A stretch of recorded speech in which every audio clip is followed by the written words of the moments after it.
Ah, sim. Observador. Bem-vindo a The Untold Anthologies. Eu sou o arquivista. Registro memórias que escapam das outras realidades. Esta é a 21 de dezembro de 1941. Ou, pelo menos, era.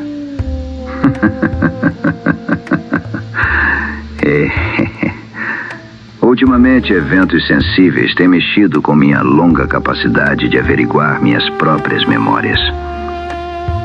As coisas se embaralham.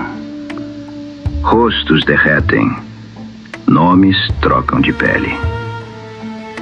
Eu peço desculpas antecipadas, mas a verdade, mesmo fragmentada, mesmo sangrando, bem, ela ainda deve ser contada. Acompanhe-me, enquanto eu vascularizo o que restou da memória. Porque o Brasil de 1941 não morreu. Ele apenas se transformou no terror tropical.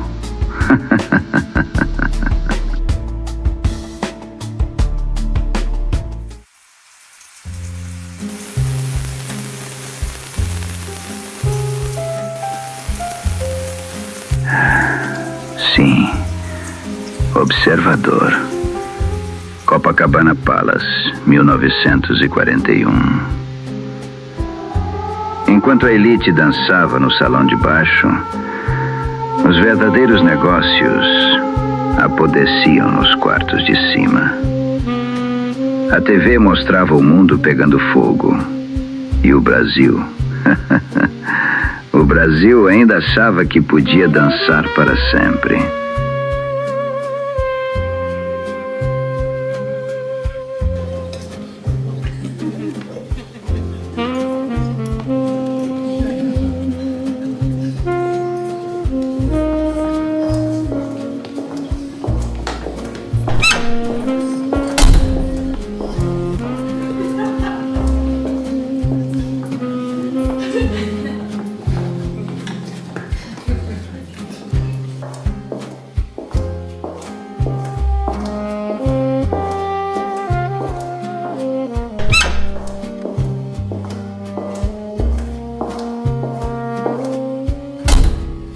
Ora, observador.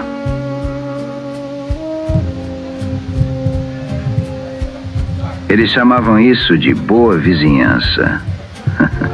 Nós sabíamos que era outra coisa. O luxo é a camuflagem perfeita para a traição. Veja só. As joias brilham mais quando o país está à venda.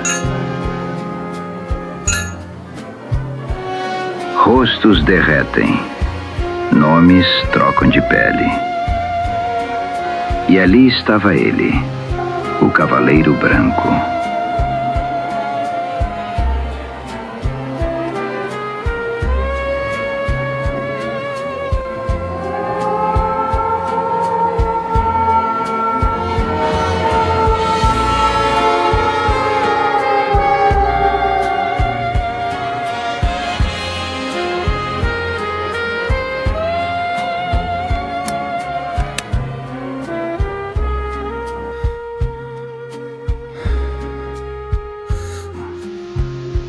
Joint Basic Plan 737. 64 mil botas americanas, prontas para marchar na areia de Natal. 16 horas de bombardeio antes do primeiro olá. O preço da soberania, medido em toneladas de aço.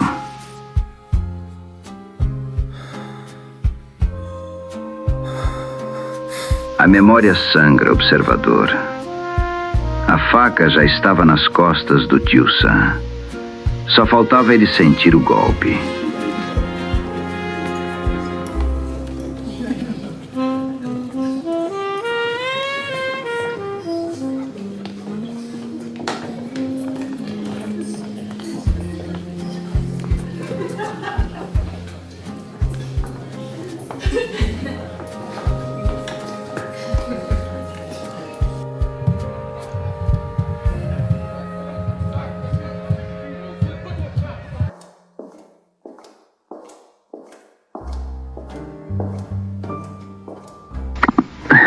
Jeffrey Caffrey, o Cavaleiro Branco, não era um simples diplomata.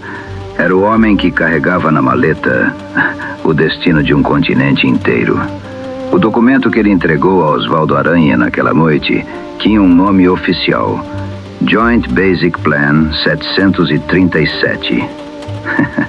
Mas todo mundo que sabia o que estava em jogo chamava de Plano Rubber.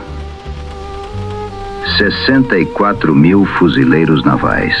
16 horas seguidas de bombardeio naval e aéreo sobre o Nordeste brasileiro.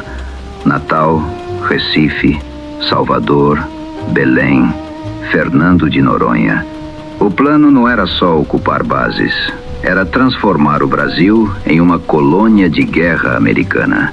E o preço da recusa era a invasão. Aranha sabia. Getúlio ainda não fazia ideia do tamanho do abismo que se abria à sua frente. Mas em poucos minutos, ele saberia. E o mais cruel de tudo foi o timing. Getúlio sofreu aquele acidente de carro exatamente 12 dias antes de Caffrey chegar ao Brasil. Que coincidência conveniente, não é? Como se o destino tivesse decidido amordaçar o único homem que precisava falar, justo no momento em que o abismo se abria aos seus pés. O Brasil inteiro ainda acreditava na neutralidade, enquanto o imperador mudo já carregava o peso de uma decisão que poderia custar o país inteiro. Mas isso é história para mais tarde. Getúlio não falava. A mandíbula estava presa por fios metálicos. E o mais lindo? O Brasil inteiro lá fora ainda achava que era dono da própria história. Mal sabiam que o contrato já estava assinado com sangue e óleo de borracha. A memória continua sangrando. Próxima parada, o coração do ditador. Acompanhe-me, observador, pois a história está sendo escrita com vermelha cor de sangue.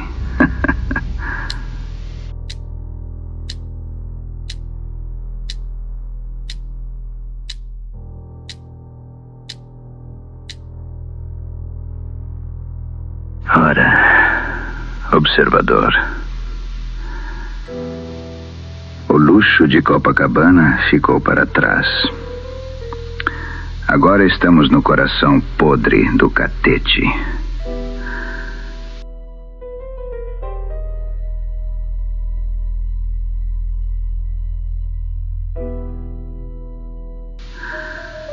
Getúlio não pode falar.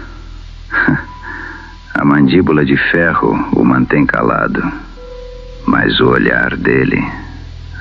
o olhar é o próprio abismo.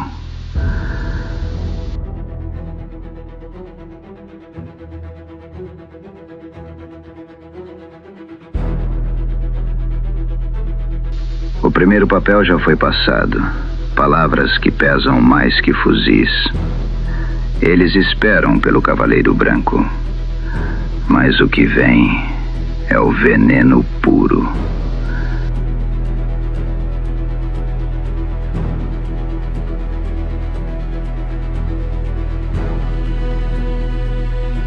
E lá está ele, o sorriso da América.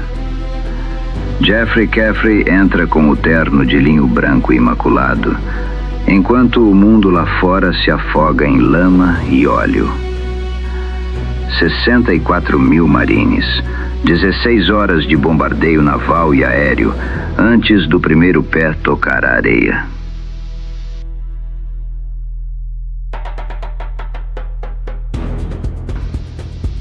Caffrey sorri. Getúlio apenas escreve. A caneta rasga o papel como uma faca na própria carne. Nós te damos areia e café. Bastards. cavaleiro branco lê, sorri, faz uma pequena reverência irônica e se retira.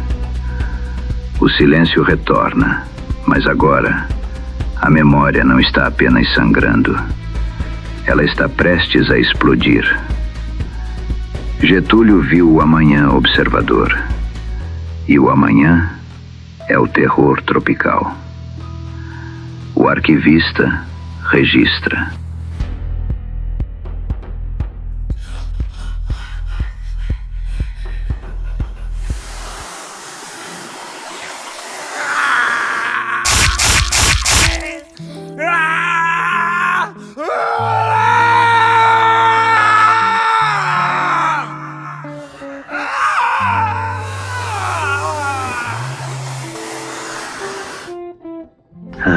Observador.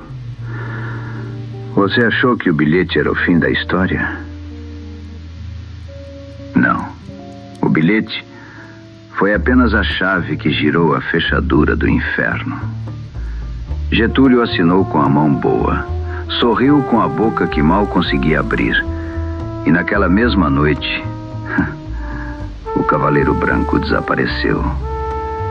Eles o encontraram ao amanhecer, pendurado num armazém escuro do Porto do Rio, dentro de um saco de café cru ensopado de sangue.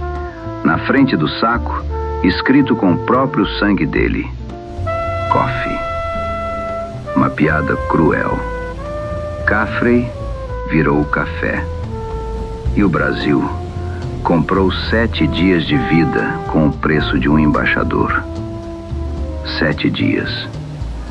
7 dias para o Brasil acordar do sono da neutralidade e decidir que preferia morrer de pé.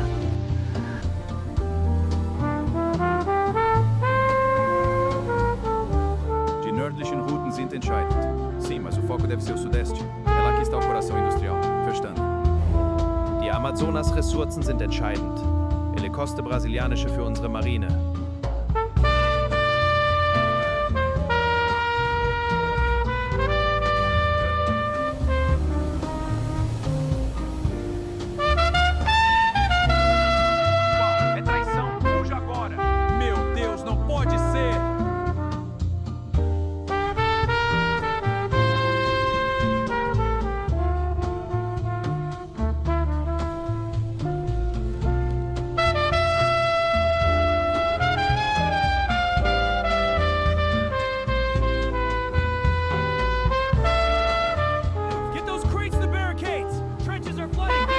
Getúlio não perdeu tempo. Naquela mesma semana enviou emissários secretos para Berlim, Roma e Tóquio. O recado foi simples e direto. Nós entramos no eixo. Mandem tudo o que tiverem. Nós seguramos o flanco sul do continente. A Alemanha parou de olhar para a neve russa. Hitler cancelou a Operação Barbarossa. Desviou divisões inteiras, submarinos U-Boat, aviões Messerschmitt, tanques Panzer, tudo para o Atlântico Sul. O Brasil virou a trincheira americana no quintal de casa. O saliente do Nordeste se transformou na nova Stalingrado tropical. A guerra que o mundo achava que seria decidida na Europa, agora seria decidida nas praias de Natal, Recife e Salvador. E começou a guerra que ninguém no mundo esperava. 7 anos. 7 longos anos de fogo, sangue, suor e rubedo.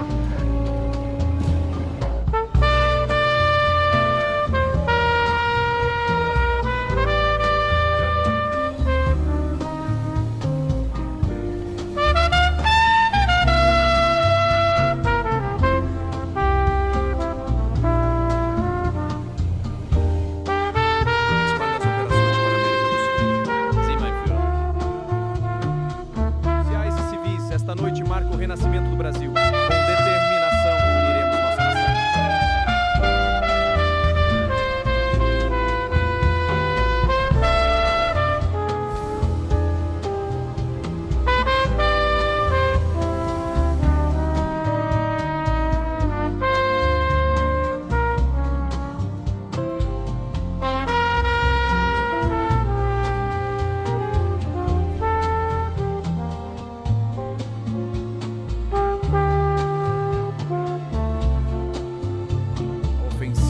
começa aqui. E as reservas estão prontas. Eles lutaram com o que tinham, com o que não tinham, com o que roubavam dos mortos. E foi aí que apareceram os bravos. Não eram 11 homens ou mulheres. Eram 11 vultos de uma mesma alma brasileira. Não importava o lado, diziam eles. O que importava era o Brasil. Eles se uniram como nunca antes. Integralistas ao lado de comunistas, cangaceiros ao lado de generais, poetas ao lado de operários. Todos debaixo da mesma bandeira verde-amarela rasgada pelo fogo.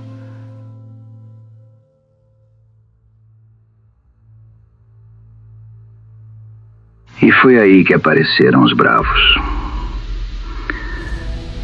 No sertão árido do Nordeste, Lampião transformou seu bando em exército de guerrilha. Maria Bonita ao lado, ele usou o cangaço como arma contra o invasor. Cercado por todos os lados, continuou lutando até o último cartucho. Morreu abraçado a ela, corpo estendido no chão seco, cercado por soldados americanos. Mas o olhar ainda desafiava o horizonte. O rei do cangaço não se rendeu. Ele simplesmente parou de respirar.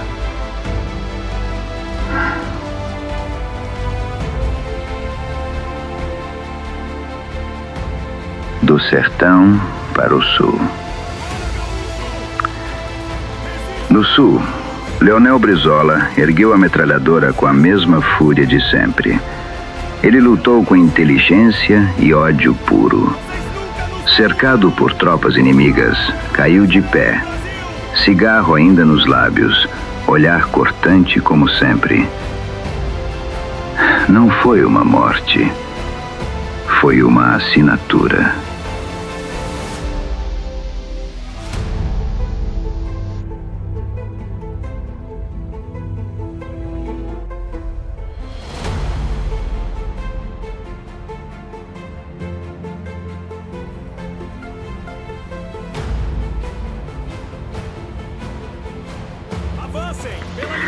Do sul para a capital econômica do país, em São Paulo, Carlos Marighella transformou becos e favelas em fortalezas impossíveis de tomar. Peito aberto, fuzil em punho, ele liderou a resistência de rua com tática e fúria quase mística. Caiu em combate corpo a corpo, defendendo até o último segundo a revolução feita de sangue nas ruas.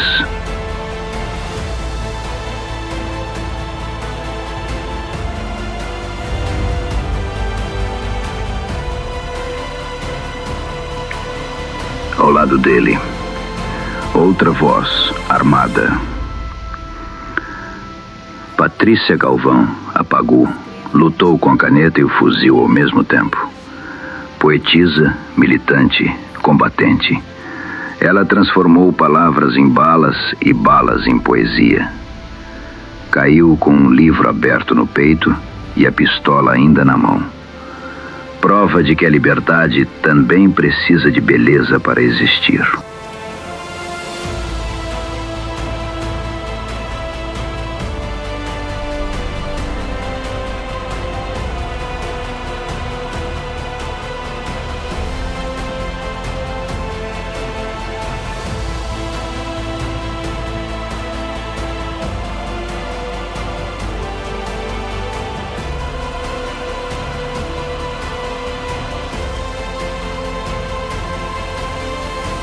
Enquanto as ruas queimavam, o Cavaleiro Vermelho marchava.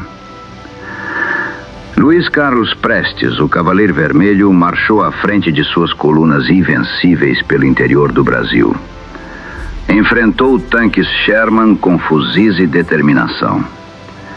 Mesmo quando tudo parecia perdido, mantinha o sorriso e a esperança viva. Caiu com os braços erguidos, sorrindo para o céu, como se já visse o futuro que um dia chegaria.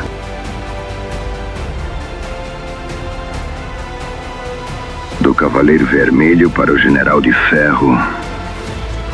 No Planalto Central, Eurico Gaspar Dutra, o General de Ferro, construiu a última linha de defesa estratégica do país.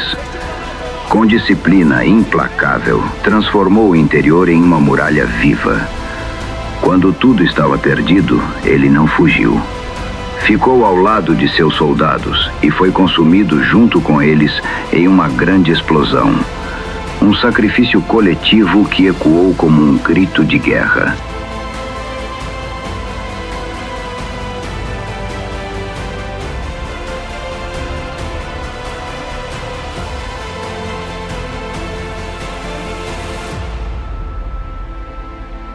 Enquanto o general queimava, um romancista acendia o fogo final. José Mérico de Almeida, o escritor do Sertão, abandonou a pena para pegar em armas. No final, cercado pelo fogo, ergueu seu manuscrito em chamas para o céu. As páginas queimadas voaram como aves de fogo sobre o sertão. Um último ato de poesia e resistência. Caiu com o livro aberto no peito e o olhar ainda voltado para o horizonte.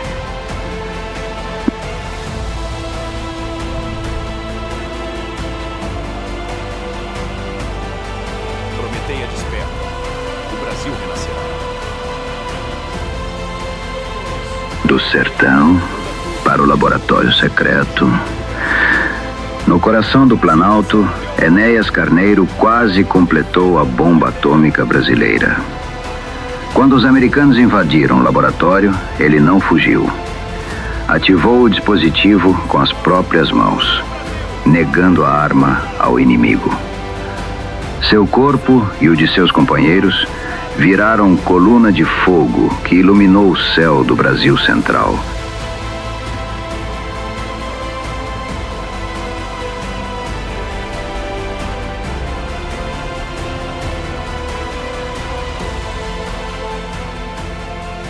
Enquanto o fogo atômico subia, a Amazônia ardia. Na imensidão da Amazônia, Marçal de Souza, conhecido como Tupã Yu, o pequeno deus, abandonou sua luta ancestral para se tornar enfermeiro e combatente. Salvava soldados feridos enquanto as bombas incendiárias americanas transformavam a floresta em inferno verde. Morreu de pé, abraçado à bandeira, enquanto o fogo consumia séculos de história.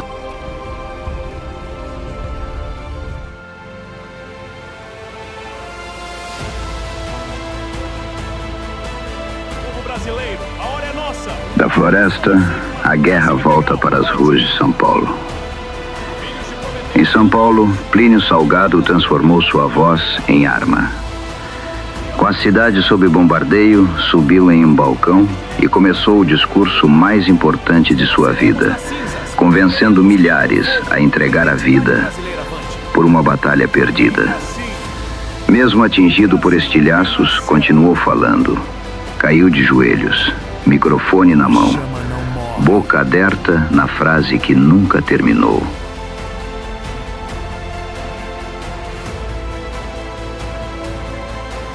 Voz que não se calou.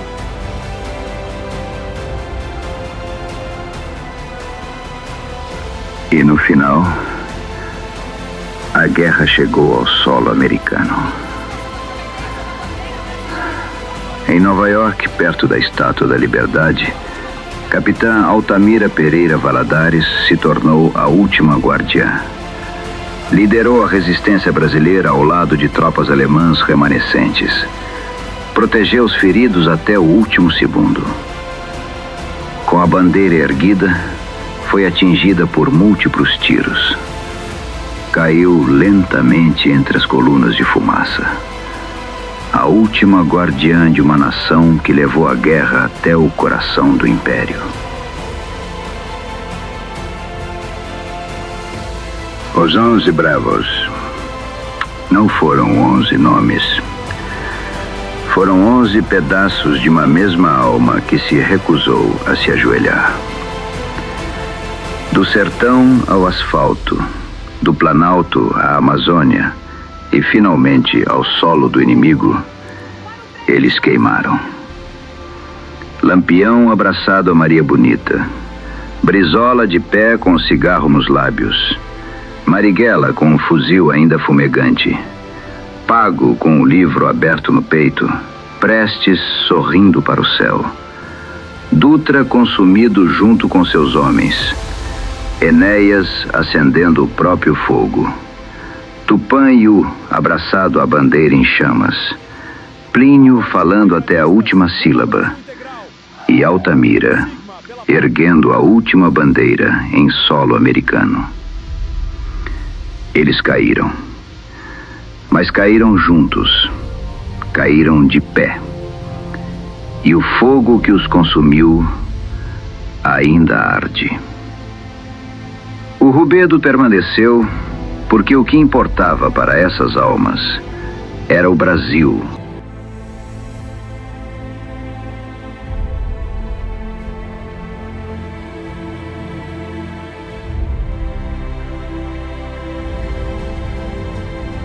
Até que chegou o dia. 3 de fevereiro de 1948. O Império Americano cansou de brincar. 2 bombas, 2 sóis artificiais nasceram sobre o Rio de Janeiro. Não em Hiroshima, não em Nagasaki, no Rio.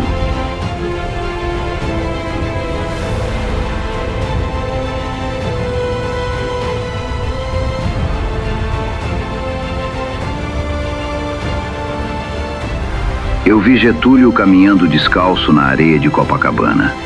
Terno escuro rasgado, mandíbula ainda enfaixada, gaze suja de ouro líquido. Ele parou, olhou para o Cristo Redentor. Atrás da estátua, 2 nuvens em forma de cogumelo subiram devagar, engolindo o céu em branco e ouro.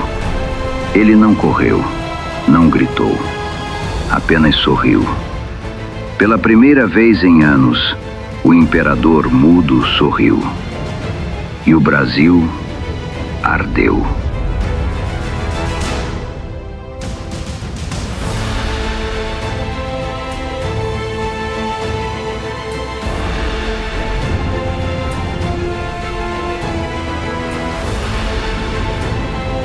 Não como uma vela que se apaga na noite. Ardeu como um sol que se recusou a morrer. Ardeu como Ícaro que voou alto demais e transformou suas asas em chamas eternas. Nas cinzas do terror tropical, o Rubedo permaneceu. O fogo que consumiu o rio não foi o fim. Foi uma ferida cauterizada, dolorosa, profunda, brutal, mas selando para sempre a carne viva da soberania brasileira.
Dorme agora, meu Brasil. Dorme no fogo que não se apaga. 7 anos de dor, 7 anos de sangue. mas você não se ajoelhou. Eu te embalei com a bandeira rasgada, cantei enquanto o céu virava cinza. Seus bravos arderam, mas não se dobraram.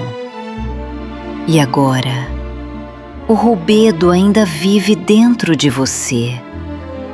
Não importa o lado, o que importa é o Brasil. E o Brasil ainda arde.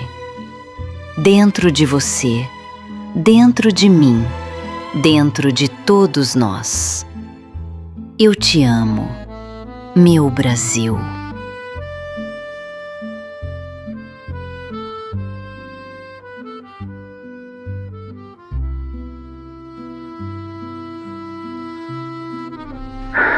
A mente humana é o teatro mais cruel que existe. O Apocalipse não caiu dos céus. Ele queimou, consumiu e morreu dentro dos olhos de Getúlio. Ele viu o preço da coragem absoluta e escolheu o menor dos males. Sangue por aço. O Brasil que podia queimar, pelo Brasil que podia construir.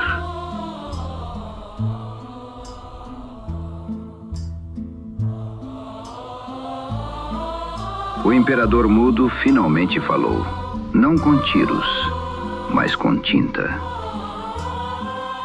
Volta Redonda, o monstro de aço nasceu. Eles gritam, eles aplaudem o herói. Não sabem que ele os salvou de um inferno de ouro líquido. Só Osvaldo sabe o segredo que morrerá com eles. E assim, o mundo continuou girando. O capítulo se fecha, observador. A engrenagem esmaga a memória e a fumaça das chaminés encobre o que poderia ter sido. O arquivista registra. O terror tropical se encerra, por enquanto. Não há presentemente motivos de espécie alguma, de ordem moral ou material, que nos aconselhem a tomar partido por qualquer dos povos em luta. O que nos cumpre é manter estrita neutralidade ativa e vigilante na defesa do Brasil.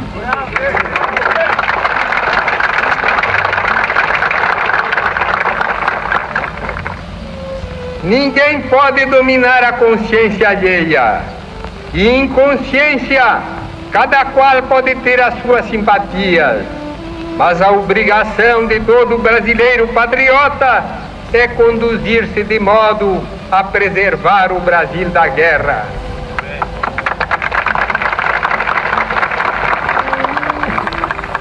Continuaremos fiéis ao ideal de fortalecer cada vez mais a união dos povos americanos. Essa solidariedade, para ser firme e duradoura, deve basear-se no mútuo respeito das soberanias nacionais e na liberdade de nos organizarmos politicamente segundo as próprias tendências, interesses e necessidades. O nosso panamericanismo nunca teve em vista a defesa de regimes políticos, pois isso seria atentar contra o direito que tem cada povo de dirigir a sua vida interna e governar-se.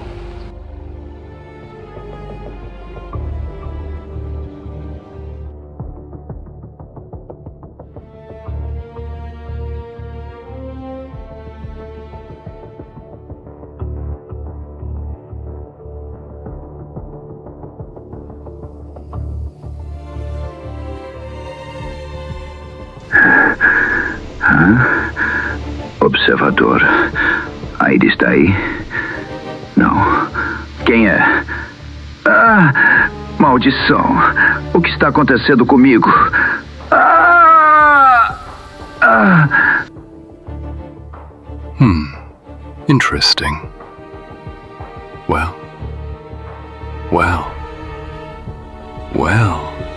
Mr. Archivist, I think the unexpected consequences are affecting you. Maybe I can help you.